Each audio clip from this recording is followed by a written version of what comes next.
Legislative office buildings in Lansing, Michigan had to close due to security concerns after lawmakers and electors received election-related death threats from Trump supporters. Now, the electors, of course, throughout the country gathered today in their respective states in order to cast their votes, which of course confirmed again that Joe Biden has won the general election. Now, there have been some threats against Michigan delegates to the Electoral College who are expected or have cast their votes already for Joe Biden from the Senate chamber. And so let me share what some of these representatives shared on social media. Kevin Hurdle, for instance, wrote, all House offices have been closed tomorrow because credible threats have been made as Michigan's electors to the Electoral College will meet at the Capitol. My office will monitor voicemail and are available to assist you at, and then he gives his email address. Also, Amber McCann, who's a spokesperson for State Senator Mike Shirkey, says the following: the decision was not made because of anticipated protests, but because of credible threats of violence.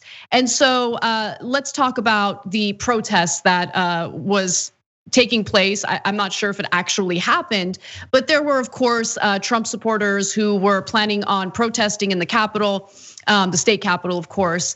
And there were some threats associated with those protesters and what they wanted to do.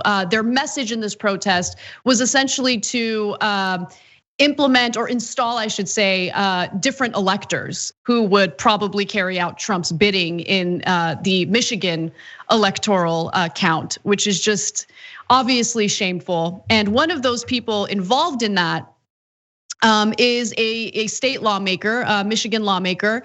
His name is Representative Gary Eisen, and he said during a radio interview that maybe he's part of the protests, right? And he said, yeah, there could be violence associated with that. So let me give you the specific details. Asked if he could assure listeners it would be safe in Michigan at the Capitol building, Representative Gary Eisen responded, no. I don't know, because what we're doing today is uncharted. It hasn't been done. It's not me doing it. It's the Michigan House. It's the Michigan Party. I'm just a witness. And so later, he was taken off of his committee assignments as a result of what he was saying. Luckily, both Democratic and Republican lawmakers in the state realized how dangerous it is to in any way encourage violence associated with these protests. And so in response to that, Cenk, he said, I want to assure everyone that those of us who are supporting an alternative slate of electors intend to do so peacefully and legally. I wanted to attend today's event to help prevent violence, not promote it. Well, it's interesting that you didn't say that initially. It's interesting that he didn't commit to no violence when he was specifically asked about it during a radio interview. But nonetheless, Cenk. Yeah, shockingly enough, as with many other politicians, it's when his own power was threatened, when he was stripped of those committee positions, that all of a sudden he found the correct position. Before he's like, violence, yeah, could be, yeah. Oh, are we doing violence? Sounds pretty good, right? Oh, I'm losing my power. No, I meant nonviolence. So let me give you another quote from him from earlier.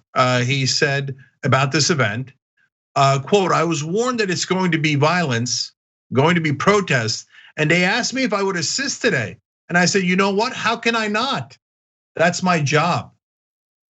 So he seemed pretty clearly in favor of violence before, loses some committee seats and some power, and all of a sudden, oh, did I say violence? I didn't mean violence.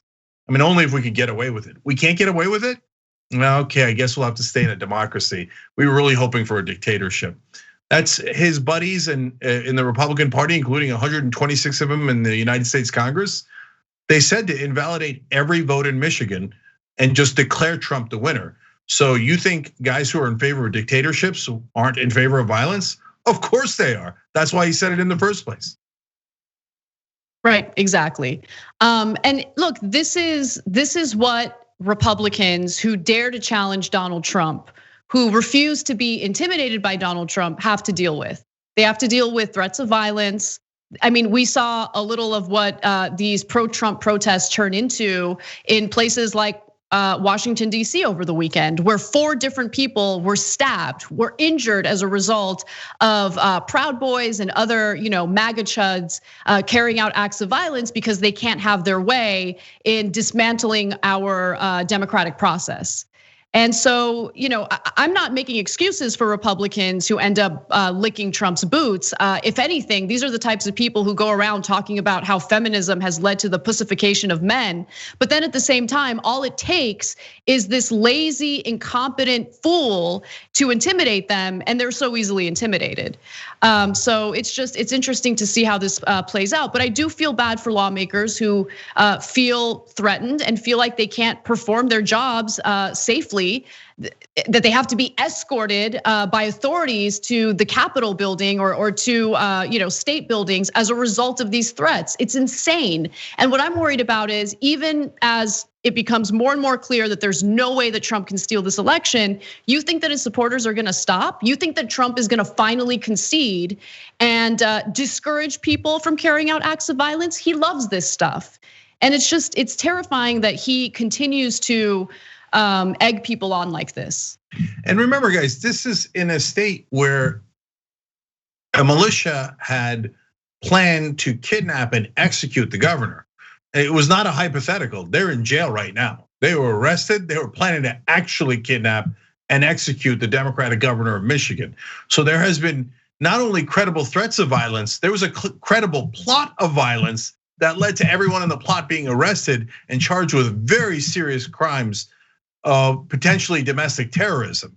So in that same state, to egg people on for violence is, as usual with the Trump Republicans, beyond insanity. And so these are the guys who said, there's planes full of Antifa guys, they're gonna do violence. That never materialized, but the minute they think they're gonna lose their power, everybody get out in the streets and do violence. So look, we gotta get back to sanity and being a country that has rule of law and that doesn't have thugs running around in brown or gold and green shirts or whatever the Proud Boys are, by the way, because they did it this weekend. They were all over both the state of Washington and the city of Washington, committing violence in the streets. So none of this is a hypothetical. It is very real, and those legislators in Michigan should be very careful because there's right-wing lunatics who've been egged on by guys like Eisen and Trump to commit slow motion domestic terrorism. Like, it's not all gonna come on the day that the electors vote. It's not all gonna come on Inauguration Day, but little by little, they just keep sending folks out there to do random acts of terror because they told them that their country was stolen from them. They fed them nothing but lies and told them violence was the answer. Thanks for watching the Young Turks, really appreciate it. Another way to show support is through YouTube memberships. You'll get to interact with us more. There's live chat emojis, badges. You've got emojis of me, Anna, John, JR. So those are super fun. But you also get playback of our exclusive member-only shows and specials right after they air. So all of that, all you gotta do is click that join button right underneath the video. Thank you.